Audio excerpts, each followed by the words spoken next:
Darlun, ratusan warga kurang mampu di Aceh Barat menerima bantuan sembako dari salah satu dermawan di daerah itu. Pembagian sembako berlangsung di rumah yang bersangkutan di Desa Gempa, Kecamatan Cuhan Pahlawan. Bantuan tersebut diberikan akibat dampak coronavirus disease atau COVID-19 yang kini tengah mewabah.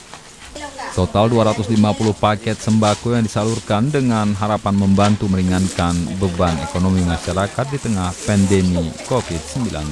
Semuanya adalah desa yang berimbas daripada COVID-19 yang kita berikan hari ini, termasuk pekerja seni, termasuk janda-janda, termasuk anak yatim yang kita berikan hari ini.